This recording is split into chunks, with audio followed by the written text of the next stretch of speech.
Imagine walking through the dense wilderness of Washington state on an ordinary spring afternoon. The air is crisp, the pine trees tower above you, and then your foot catches on something half buried in the earth.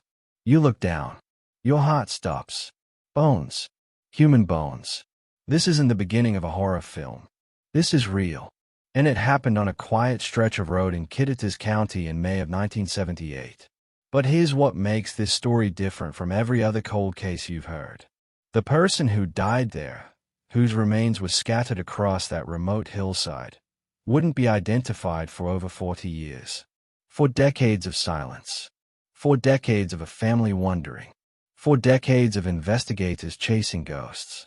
And when the truth finally emerged in the 2020s, when science finally gave those bones a name, it didn't bring closure. It brought more questions. Because the identity they discovered was so unexpected, so far from what everyone had assumed, that it turned the entire investigation on its head. What if someone you loved vanished without a zero trace? What if their disappearance became just another file in a cold case cabinet, gathering dust while life moved on without them? And what if, decades later, the truth came knocking, but it was stranger than anyone could have imagined? This is the story of remains found in the wilderness. This is the story of forensic science failing, then finally succeeding. This is the story of a name almost lost to time. But most of all, this is the story of how the dead can still speak, if we're willing to listen long enough. The name that emerged from those bones raised more questions than it answered. And even now, with the mystery partially solved, the most important question remains unanswered. What really happened out there in the wilderness? May 1978. Washington state was experiencing one of those rare stretches of perfect spring weather. The kind where wildflowers carpet the hillsides and the snow-capped Cascade Mountains gleam in the distance like something out of a postcard. West Side Road, a lonely stretch of pavement between the small towns of Nelson and Cle Elum, wasn't the kind of place where people spent much time. It was a shortcut, really. A way to get from point A to point B without much fanfare. The landscape was beautiful in that untouched, almost forgotten way. Dense forest on one side, open scrubland on the other. The kind of place where you could be completely alone. That's exactly what made it the perfect place to hide something. Or someone. The person who found the remains that day was just passing through. They weren't looking for anything unusual. They certainly weren't expecting to stumble upon what appeared to be human bones partially concealed in the underbrush, some scattered by animals, others half buried in the earth. The call came into the Kittitas County Sheriff's Office just before noon. Officers arrived within the hour, their vehicles kicking up dust on the unpaved shoulder of the road. What they found confirmed their worst fears. These weren't animal bones. This was a human being, or what was left of one. The scene was haunting in its simplicity. No obvious signs of struggle. No clothing that had survived the elements. No personal effects that might offer a clue. Just bones, bleached by sun and scattered by scavengers, telling a story that no one could yet understand. Law enforcement cordoned off the area and began the painstaking work of recovery. Every bone had to be documented, photographed, carefully collected. The forensic team from Central Washington University was called in. They were the experts. If anyone could tell the story these remains were trying to tell, it would be them. Back at the university lab, the forensic anthropologists laid out the bones with methodical precision. They measured femurs, examined pelvic structures, studied skull characteristics. In 1978, this was cutting-edge science. DNA analysis as we know it today didn't exist. There were no national databases, no genetic genealogy, no shortcuts to identity. What they had were bones. And bones, when studied correctly, can reveal surprising amounts of information. The findings came back within weeks. The remains belonged to someone between 30 and 40 years old.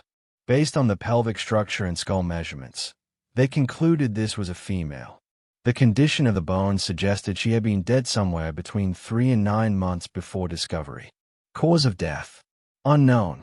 There were no obvious fractures, No bullet holes, no signs of blunt force trauma that might indicate violence. She had simply died out there, alone in the wilderness, and nature had done the rest. But who was she? That should have been the easy part. Washington State had missing persons reports. Families were looking for lost daughters, sisters, mothers. All the investigators had to do was match this unidentified female to one of the open cases. Except nothing matched. They ran comparisons with every missing woman in the state who fit the age range and timeline. They expanded the search to neighboring states.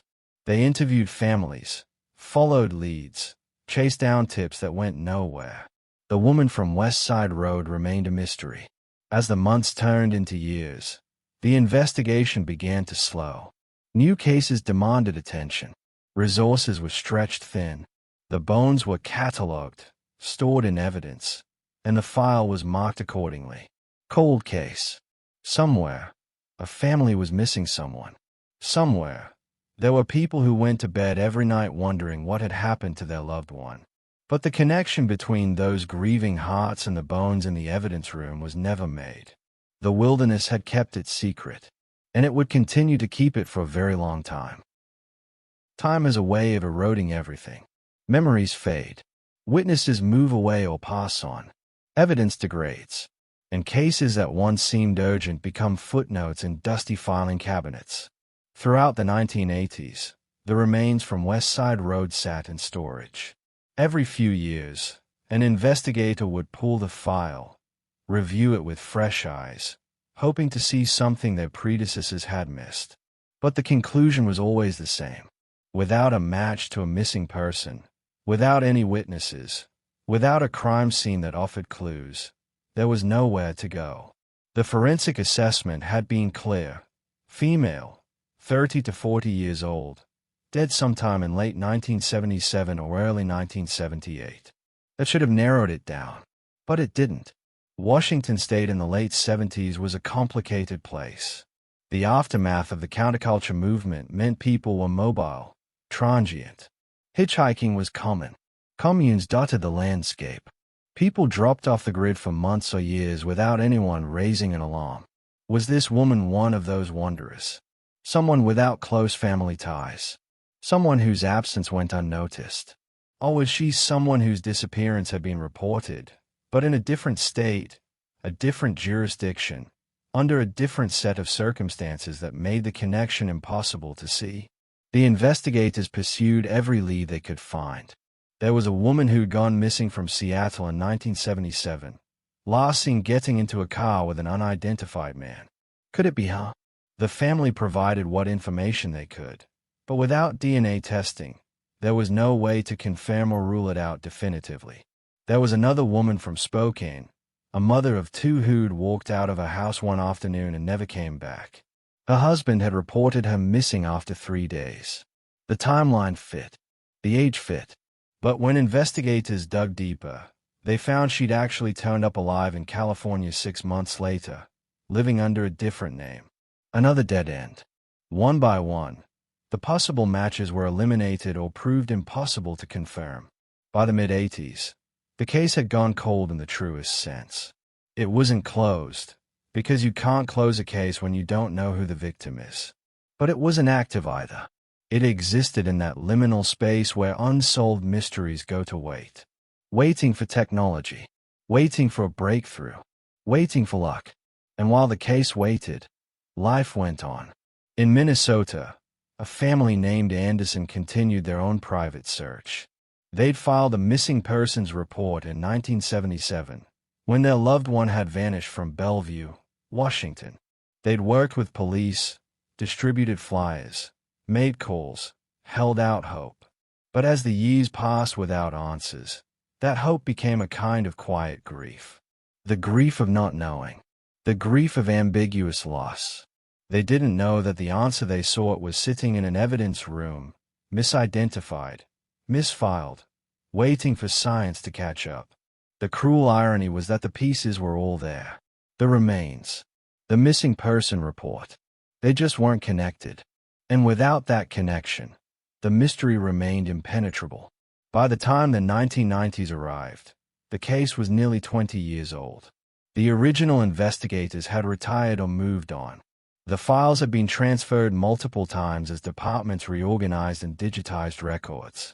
The bones themselves were carefully preserved, but they were just one set among hundreds of unidentified remains scattered across the country.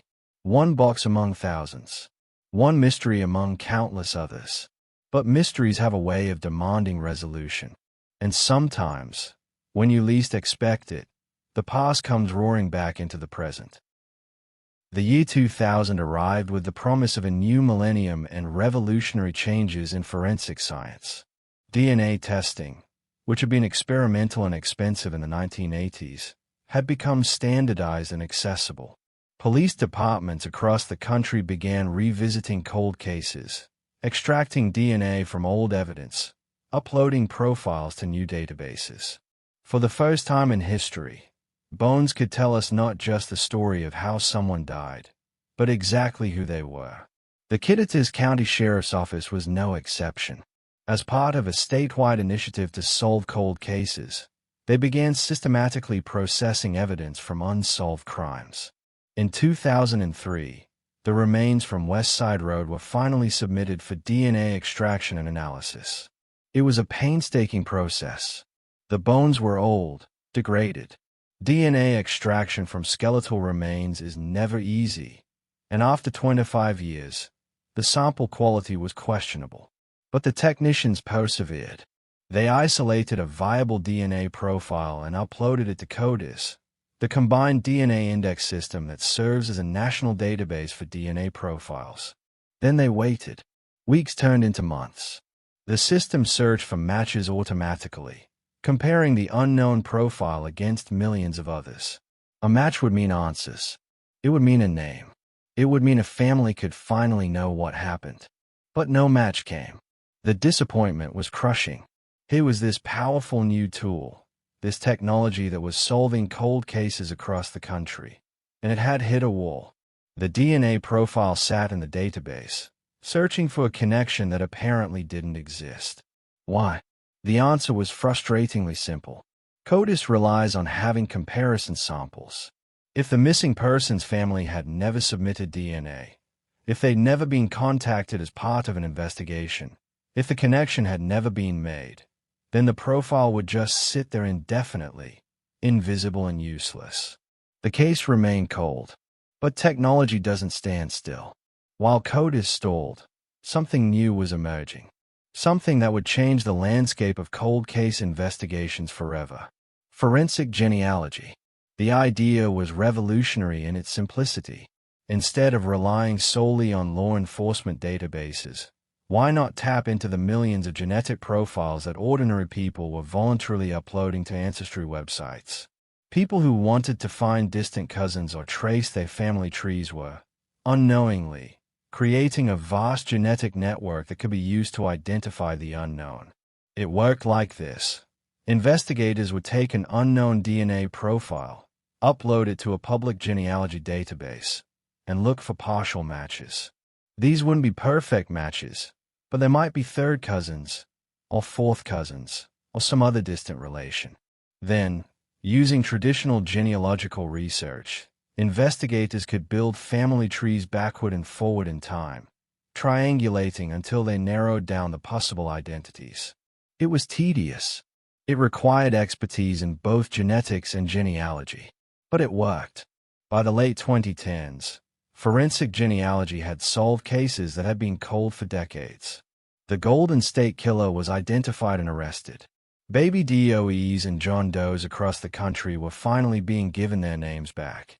And in 2021, the Kittitas County Sheriff's Office decided to try it with the remains from West Side Road. They partnered with a specialized forensic genealogy lab, one of the few in the country with the expertise to handle these complex cases. The DNA profile was carefully prepared and uploaded to GEDmatch, a public database that allowed law enforcement access for investigative purposes. The response was almost immediate. The genealogist assigned to the case was named Sarah Chen. She'd worked dozens of cold cases, reuniting the nameless with their identities, giving families the closure they desperately needed. But something about this case immediately struck her as unusual. The DNA profile from the West Side Road remains showed multiple partial matches in the database. That was normal. What wasn't normal was the pattern of those matches.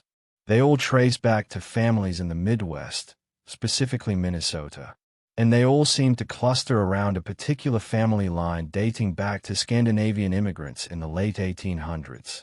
Sarah began building family trees, using census records, birth certificates, marriage licenses, obituaries. She traced the lineage forward through the generations, looking for someone who would have been the right age in 1978, someone who had a connection to Washington State, someone who might have gone missing.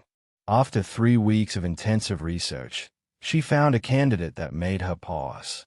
Donald Grant Anderson, born in Minnesota in 1941, moved to the Seattle area in the early 1970s, worked in construction, had siblings still living in Minnesota, and most importantly, he'd been reported missing from Bellevue, Washington, in October of 1977. The timeline fit perfectly. The geography fit. The age fit. But there was a problem. A significant problem that made Sarah question everything. Donald Anderson was male. The remains from West Side Road had been identified as female by forensic anthropologists in 1978.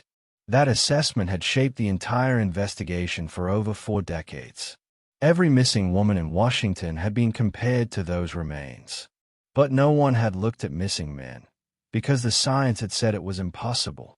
Sarah stared at her computer screen, double-checking her work. The DNA didn't lie. The genetic markers clearly indicated male. The family tree clearly pointed to Donald Anderson. But the forensic report from 1978 clearly stated female. Someone had made a mistake. A 40-year-old mistake that had sent the investigation down completely the wrong path. She reached out to the Kittitas County Sheriff's Office with her findings. The reaction was a mixture of excitement and disbelief. Could they really have been wrong all this time? The next step was confirmation. Sarah worked with the Anderson family in Minnesota, who had been searching for Donald for decades. They provided reference DNA samples willingly, desperate for any answers after so many years of uncertainty. The comparison was conclusive. The remains found on West Side Road in May of 1978 belonged to Donald Grant Anderson, missing since October 1977 from Bellevue, Washington. After 43 years, the bones finally had a name. To understand how such a fundamental error could occur, you have to understand the state of forensic science in 1978. Skeletal sex determination relies primarily on examining the pelvis and skull. The pelvis, particularly the subpubic angle and the sciatic notch, typically shows clear differences between males and females. The skull also has distinguishing features, with males generally having more prominent brow ridges and a squarer jaw. But these aren't absolute rules.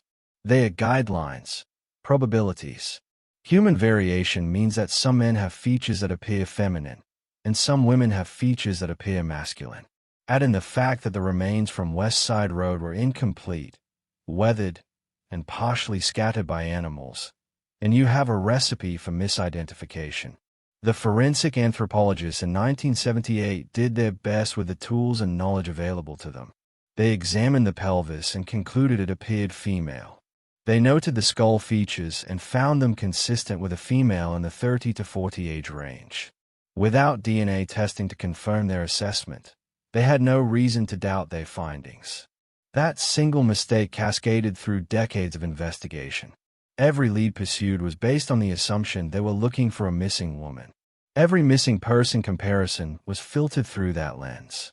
The connection to Donald Anderson, who'd been reported missing from the same general area during the same general time frame, was never made because no one was looking for a man. When the truth finally emerged, the reaction in the forensic community was sobering. This wasn't a case of incompetence or negligence. It was a reminder of the limitations of science, especially historical science working with degraded remains. It was a reminder that even experts can be wrong, and those errors can have profound consequences. For the Anderson family, the news brought a complicated mix of emotions. Relief, certainly. After 43 years of not knowing, they finally had answers. Donald hadn't abandoned them. He hadn't started a new life somewhere else. He'd died, probably not long after his disappearance, and his remains had been lying unidentified all this time. But relief was accompanied by fresh grief. The wound that had scarred over was torn open again, and with it came new questions, harder questions, questions that still don't have answers.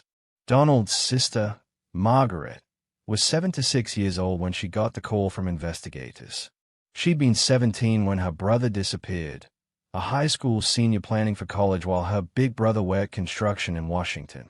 She'd never stopped wondering what happened to him.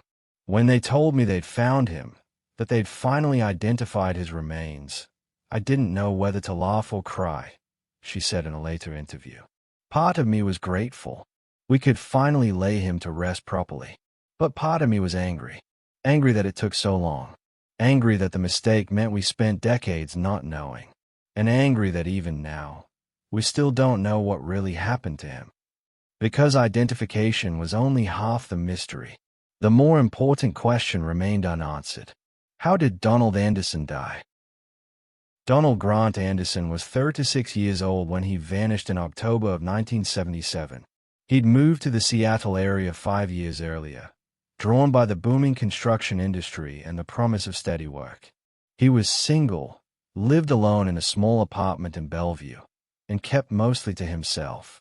His family back in Minnesota described him as quiet, hard-working, reliable. He called home every few weeks, sent birthday cards, visited during holidays when he could afford the plane ticket. He wasn't the type to just disappear. But in October of 1977, that's exactly what he did. His landlord reported him missing when rent went unpaid.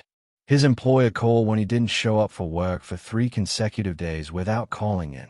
Police went to his apartment and found it exactly as he'd left it. His car was parked outside. His wallet and identification were on the dresser. There were no signs of struggle, no indication of where he might have gone or why. It was as if he'd simply stepped out of his life and never come back. The investigation at the time was limited. Donald was an adult with no history of mental illness, no known enemies, no obvious reason for concern beyond his sudden disappearance. Police filed the report, checked hospitals and morgues, but with no leads and no evidence of foul play, the case quickly went cold. His family held out hope that he'd turn up, that there would be some explanation. Years passed. That hope dimmed but never quite died. Now, with the remains identified, investigators could finally piece together what little they knew. Donald had disappeared from Bellevue in October 1977. His remains were found approximately 60 miles southeast, near Cle Elum, in May 1978. The forensic assessment suggested he'd been dead 3 to 9 months before discovery, which aligned perfectly with his disappearance timeline. So what happened in those months between October 1977 and spring 1978? The lack of trauma on the bones ruled out obvious violence. There were no gunshot wounds, no evidence of stabbing, no fractures consistent with a beating. But absence of evidence isn't evidence of absence. There are plenty of ways to kill someone that leave no marks on bone. Poisoning, strangulation, suffocation. Any of these could have happened without leaving skeletal evidence, especially after the soft tissue had decomposed. Or maybe it wasn't murder at all. Maybe Donald had gone to the wilderness intentionally. Maybe he'd been hiking, had an accident, a medical emergency. A heart attack or stroke would leave no evidence on bone. Hypothermia, if he'd gotten lost in the mountains, would show no skeletal trauma. But that scenario had problems too. Why would Donald, who had no known interest in hiking or outdoor recreation, suddenly decide to trek into the wilderness? Why would he leave his apartment, his car, his wallet, his entire life behind? And if it was an accident, why was there no camping gear found with the remains? No backpack, no jacket, nothing to suggest he'd been prepared for even a short excursion into the mountains. The location itself was puzzling. West Side Road wasn't a popular hiking destination. It wasn't even a particularly scenic drive. It was isolated, yes, but in an unremarkable way. If someone wanted to dispose of a body, there were more remote locations. If someone wanted to die by suicide, there were more certain methods. The whole thing felt random, unexplained, frustratingly incomplete. Modern investigators, working with the benefit of hindsight and technology, re-examined every aspect of the case. They interviewed Donald's surviving family members, trying to build a picture of his life in 1977. They searched through old police reports, looking for any crimes in the Bellevue area around the time of his disappearance that might be connected. They found nothing that helped. No witnesses remembered seeing Donald after mid-October 1977. No one recalled him mentioning plans to travel, or problems at work, or conflicts with anyone.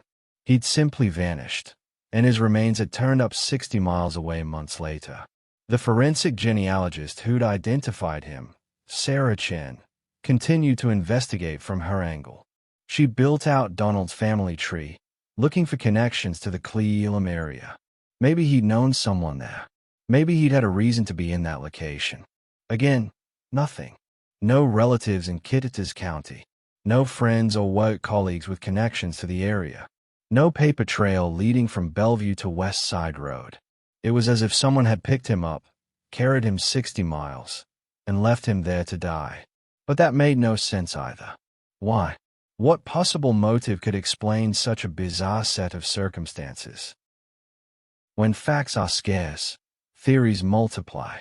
And in the case of Donald Anderson, there's no shortage of possibilities, even if none of them feel completely satisfying. Theory 1. Donald encountered foul play in Bellevue, was killed, and his body was transported to West Side Road and dumped there. This would explain the mysterious disappearance and the remote location. But it doesn't explain the lack of trauma, and it requires assuming his killer went to elaborate lengths to dispose of the body in a location with no obvious connection to either victim or perpetrator. Theory 2. Donald went willingly to the Cle Elum area with someone, perhaps an acquaintance he hadn't mentioned to family or co-workers. Something went wrong. He died or was killed, and the other person fled, leaving his body behind. This accounts for the location and the absence of his belongings, but it's pure speculation without any evidence to support it. Theory 3. Donald was suffering from some undisclosed mental health issue or crisis.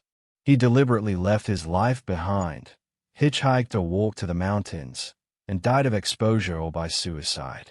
This explains the abandoned apartment and the remote location, but it doesn't match what his family knew of his personality and mental state.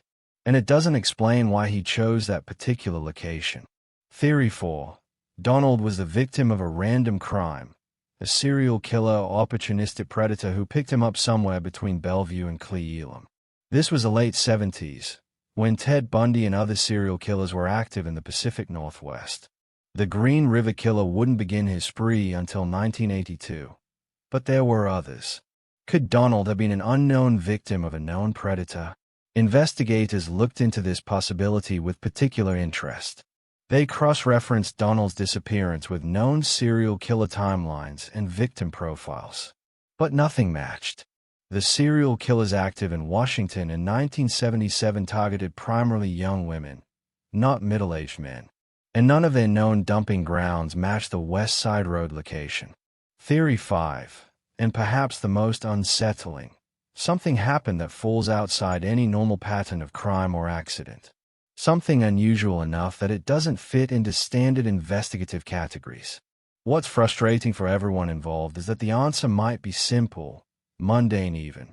A chance encounter that went wrong. A moment of violence that left no witnesses. A medical emergency in the wrong place at the wrong time. The randomness of tragedy. But without witnesses, without a crime scene that yields evidence, without any documentation of Donald's movements in his final days, there's no way to know. Margaret Anderson, Donald's sister, has her own theory. She doesn't share it publicly often, but she told investigators what she believes.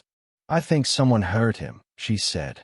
"I think someone killed my brother and left him out there, and they've lived their whole life knowing what they did, and they've never said a word. Somewhere, there's a person who knows exactly what happened." And that person has stayed silent for 43 years. She might be right. Or the truth might be something no one has considered, lost to time in the silence of the wilderness. While the circumstances of Donald's death remain mysterious, his identification represents a triumph of modern forensic science. The journey from misidentified remains to confirmed identity spans decades of technological advancement, from the limitations of 1970s skeletal analysis to the sophisticated genetic genealogy of the 2020s. The DNA revolution didn't happen overnight.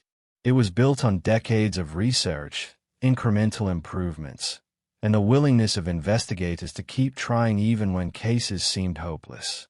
In the 1980s, DNA fingerprinting was developed, though it was crude by today's standards. In the 1990s, the CODIS database was established, creating a national network for DNA comparisons. In the 2000s, advances in extraction techniques made it possible to get viable DNA from increasingly degraded samples. And in the 2010s, the marriage of genetic science and genealogical research created an entirely new tool for investigators. Each of these advances brought new hope to cold cases. And each time, investigators like those in Kittitas County went back to their evidence rooms, pulled out old cases, and tried again. The identification of Donald Anderson represents not just the solution to one mystery, but the validation of this approach. It proves that patience, persistence, and advancing technology can overcome even decades-old errors. But it also raises important questions about how many other cases might be languishing in evidence rooms, waiting for someone to realize that the initial forensic assessment was wrong. How many other John and Jane Does are actually identified incorrectly? How many families are searching for loved ones whose remains are being found but misidentified? The forensic community has taken notice.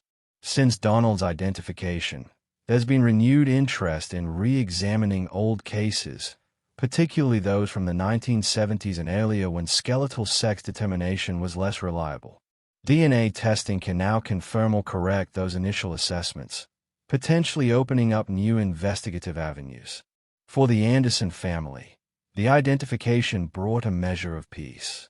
Donald's remains were released to them in 2022, 4 years after they were first discovered. They held a funeral, a proper burial, a chance to say goodbye that they'd never thought they'd have. Margaret stood at the graveside, looking at the casket bearing her brother's name, and felt the weight of all those years. "We never stopped looking," she said. "Even when people told us to move on, to accept that we'd never know, we kept hoping.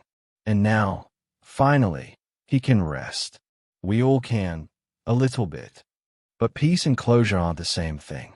Closure requires answers, and the Anderson family still has questions that will likely never be answered. They know where Donald is now. They know, roughly, when he died. But they don't know how, or why, or what his final days were like.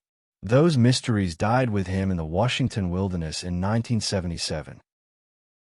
4.5 decades after Donald Anderson's remains were discovered, after his identity was finally confirmed, after his family finally got to say goodbye, one question dominates every conversation about this case. What happened to him? The Kittitas County Sheriff's Office has officially closed the missing person case. Donald has been identified, his family notified, his remains returned.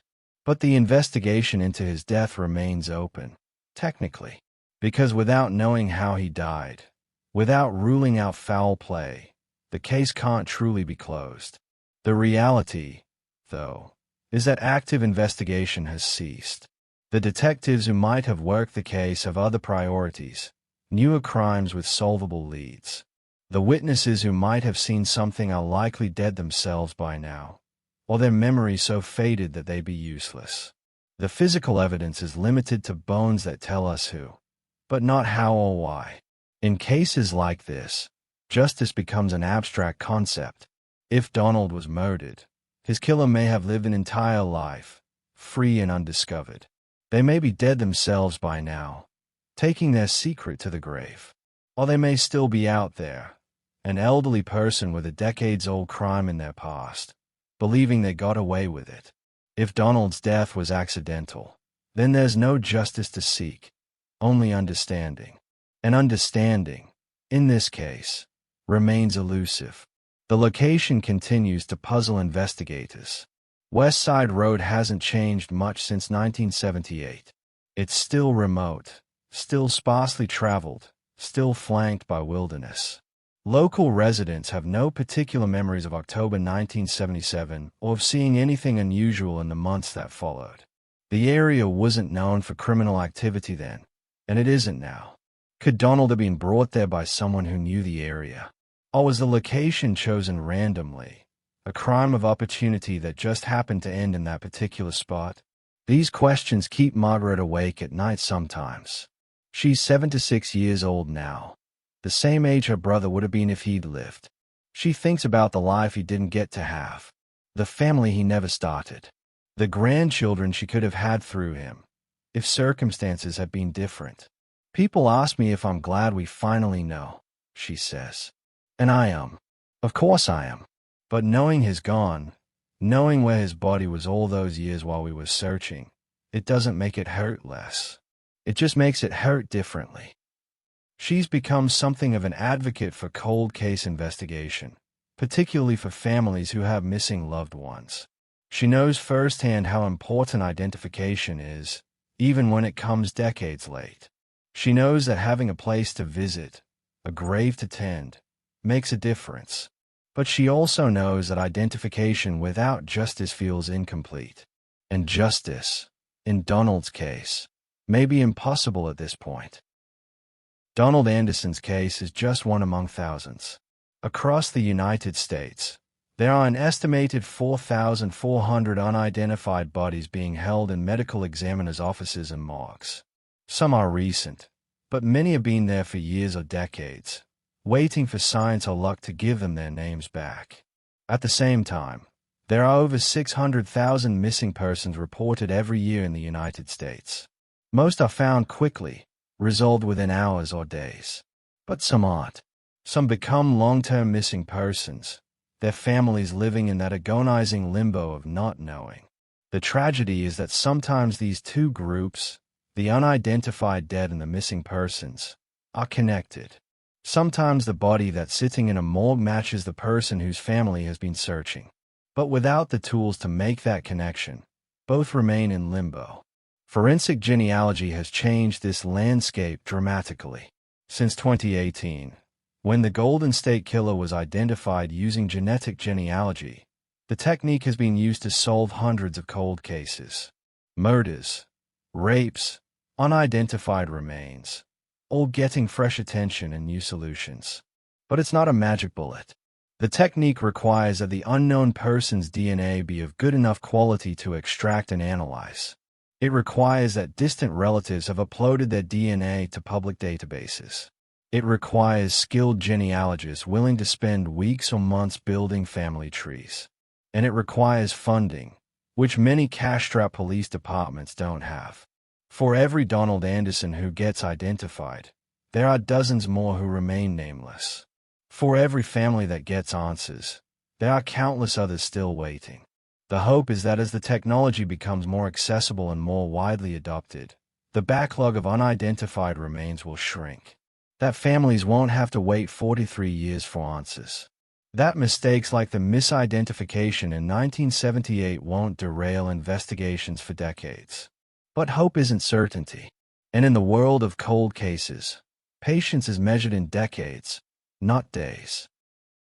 It's been over 4 to 5 years since Donald Anderson walked out of his Bellevue apartment and disappeared.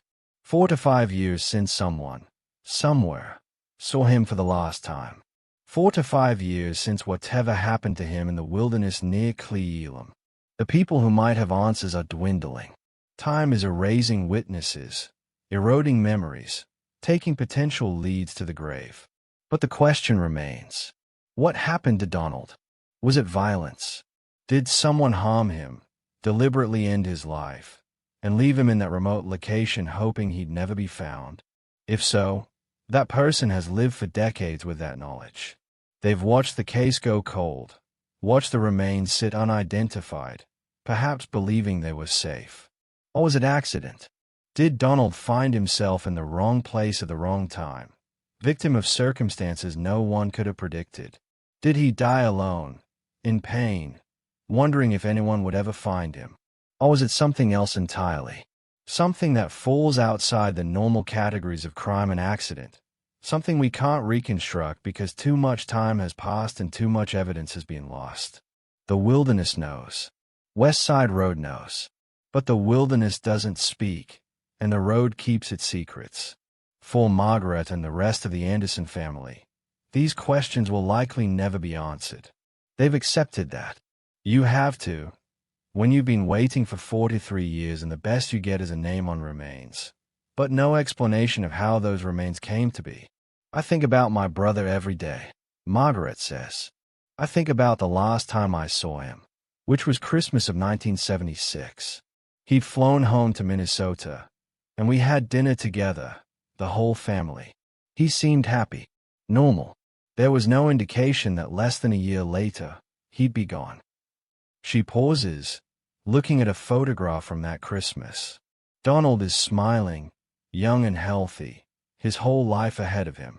If I could know just one thing, she continues, it would be whether he suffered, whether his death was quick, or whether he was alone and scared and in pain. That's what haunts me, not knowing if he was afraid in those final moments. It's a question that will never be answered. The bones can tell us who. They can tell us approximately when. But they can't tell us the story of those final hours, the thoughts that went through Donald's mind, the circumstances that led him to that lonely stretch of road. There's a photograph that Margaret keeps on her mantle now. It's Donald at age 34, 2 years before he disappeared, standing in front of the Space Needle during a visit to Seattle. He's squinting into the sun, one hand shading his eyes, the other in his pocket. He looks content, ordinary, like any of us. That's what makes his story so unsettling. Donald wasn't living on society's margins. He wasn't involved in anything dangerous or illegal.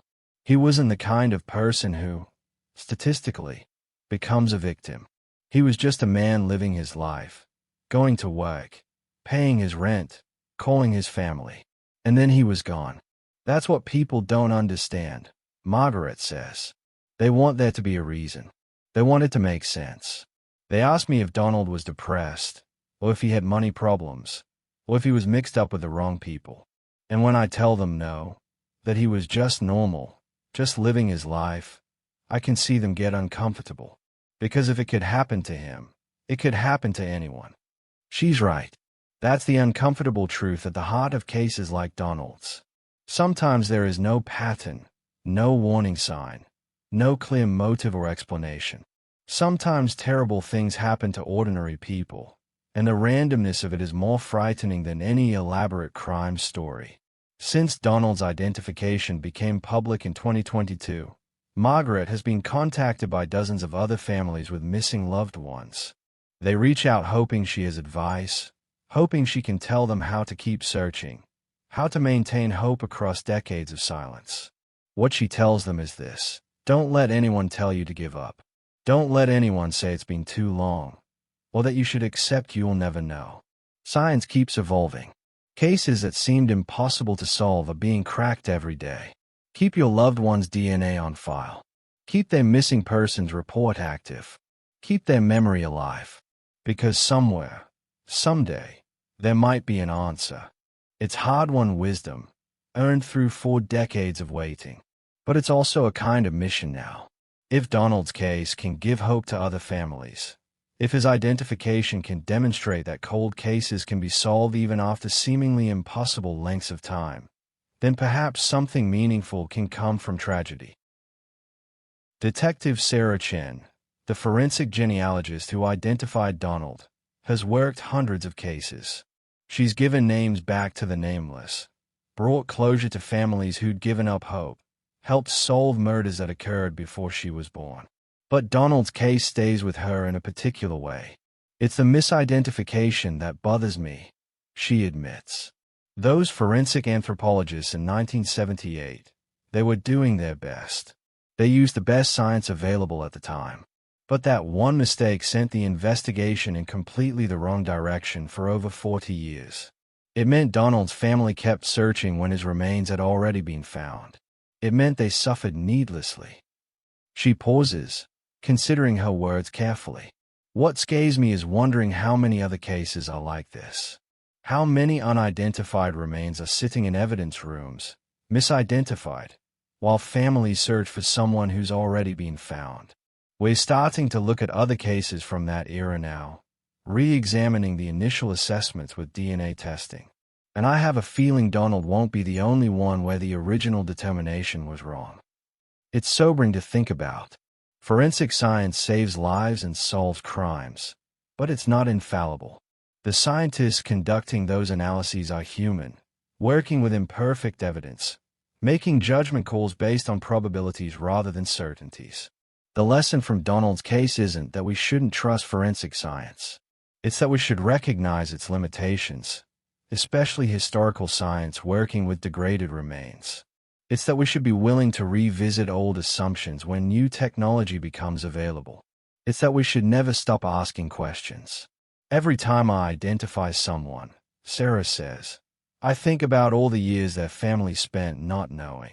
All the birthdays and holidays that passed with that person's absence hanging over everything. All the questions they carried. And I think about how, even when we give them a name, we usually can't give them the whole story. In Donald's case, she's still looking, still building family trees, still searching for any connection that might explain why he ended up on West Side Road. She's interviewed distant cousins who never met him, tracked down his former co-workers, even visited the site where his remains were found, hoping some detail would click into place. Nothing has. The mystery remains. Sometimes I lie awake at night thinking about it. She confesses. About Donald walking out of his apartment that day in October. About whatever happened next. About the chain of events that led to him dying alone in the wilderness. And I wonder if we'll ever know. Or if some mysteries are just meant to stay mysteries. West Side Road looks different now than it did in 1978, but not by much. The trees are taller. The pavement is newer. There are a few more houses scattered along the route. But the essential character of the place remains unchanged. Remote, quiet, beautiful in an indifferent way. There's no marker at the spot where Donald's remains were found. No memorial, no cross, nothing to indicate that something significant happened there. Most people who drive past have no idea that just off the road, partially hidden by brush, a man's body lay undiscovered for months in 1977 and 1978. Margaret visited the site once, in 2023, shortly after Donald's remains were released to the family. She drove from Minnesota to Washington, made the trip from Seattle to Cle Elum, and stood on the shoulder of West Side Road, looking out at the wilderness that had held her brother's remains for so long. I don't know what I expected to feel, she says. Anger, maybe, or sadness. But standing there, I mostly felt nothing. It's just a place. Just a random stretch of road and trees and sky. There's nothing special about it. Nothing that explains why here, why my brother. She stood there for 20 minutes, not praying exactly, but thinking. About Donald. About time. About all the cars that had driven past this spot over the years. People going about their lives, completely unaware of what lay just yards away. I wanted to feel close to him, she admits. I wanted to feel like I understood what his last moments were like. But I didn't. The place told me nothing. It's just geography, just a location on a map. Whatever happened to Donald, whatever his story is, it's not written in the landscape. She did leave something, though. A small bouquet of wildflowers, placed carefully in the brush near where the remains were discovered.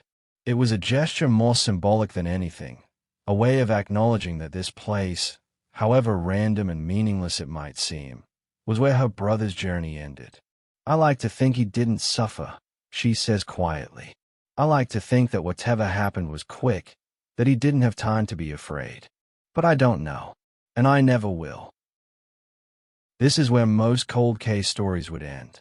With the identification confirmed, the family notified, the remains properly laid to rest. That's closure, in the technical sense. The missing person has been found. The case is solved. But anyone who's experienced ambiguous loss knows that's not really closure. Closure requires understanding. It requires knowing not just who and when, but how and why. For the Anderson family, those questions remain open wounds. Did Donald die alone, or was someone with him? Did he know what was happening, or was it sudden and unexpected?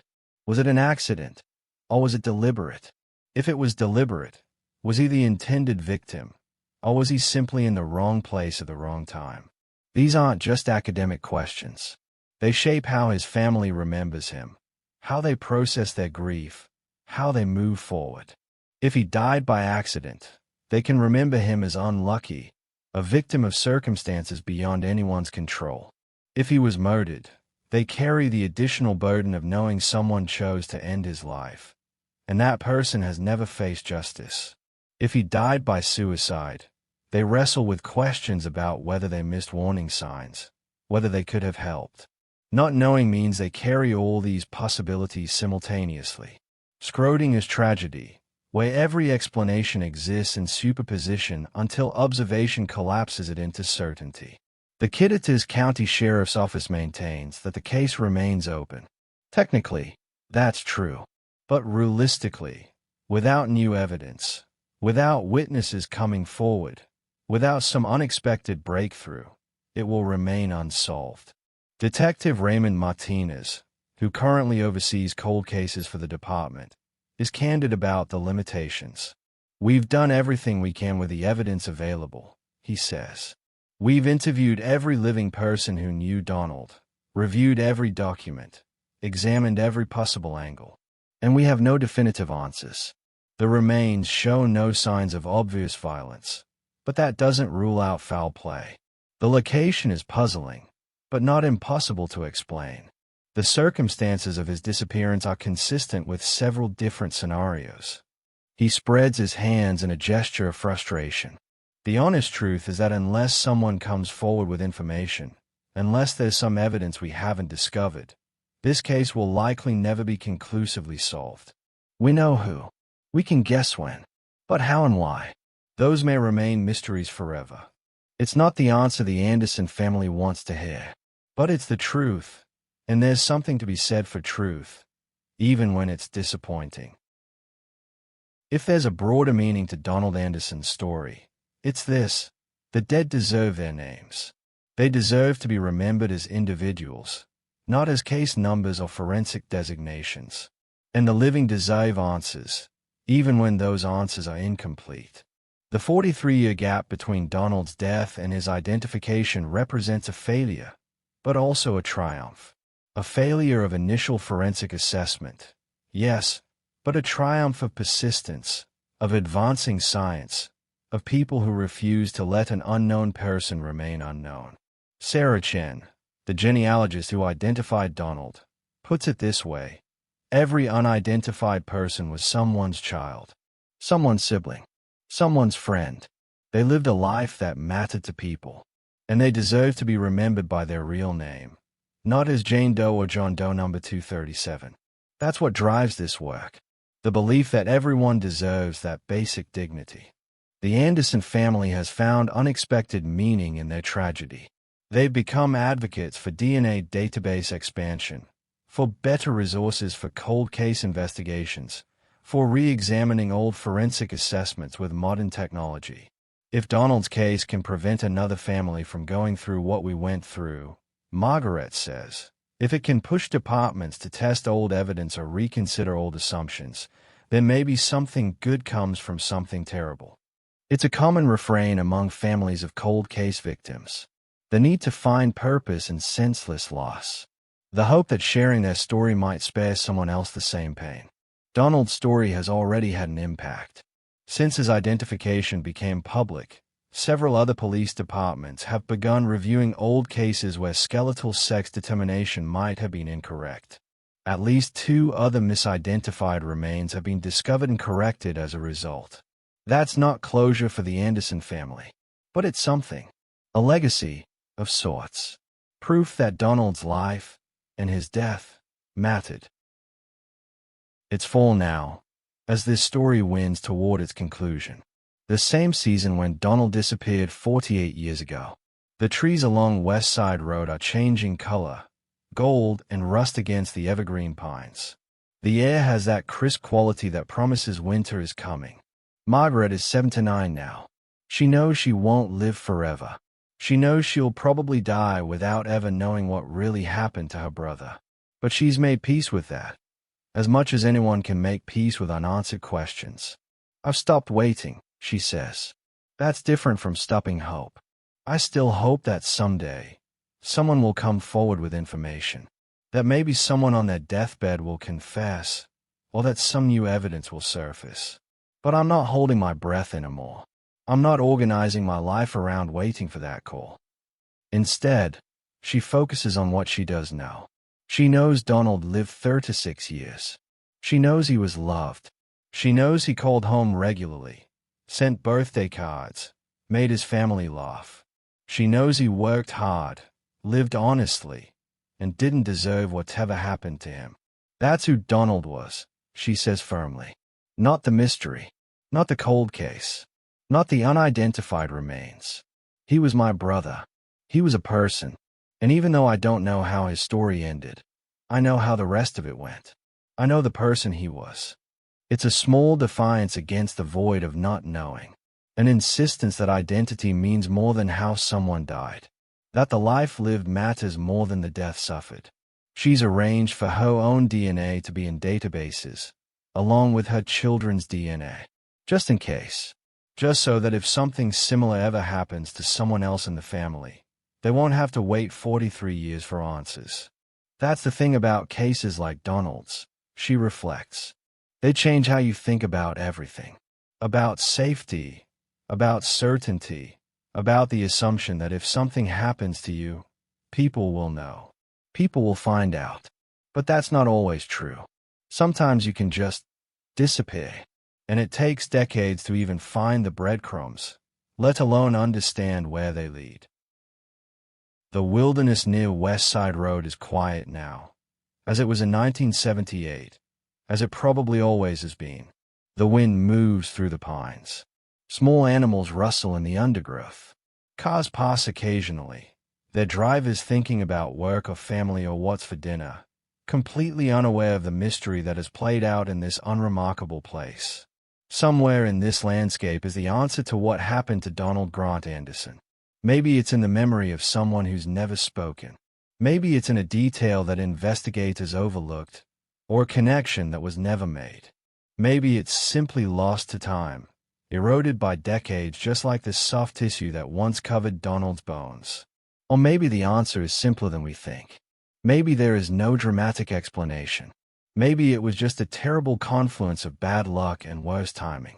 Maybe Donald was simply in the wrong place at the wrong moment, and everything that followed was random and meaningless. That's the hardest possibility to accept. We want our tragedies to have meaning. We want there to be a reason, a lesson, a warning. We want to believe that if we're careful enough, if we pay attention, if we follow the rules, we can protect ourselves from randomness. But sometimes, life doesn't work that way. After all these years, the truth still hides in silence. Maybe one day, we'll finally know what really happened. Until then, this story remains a quiet echo from 1978. Thanks for watching, stay safe, and keep questioning.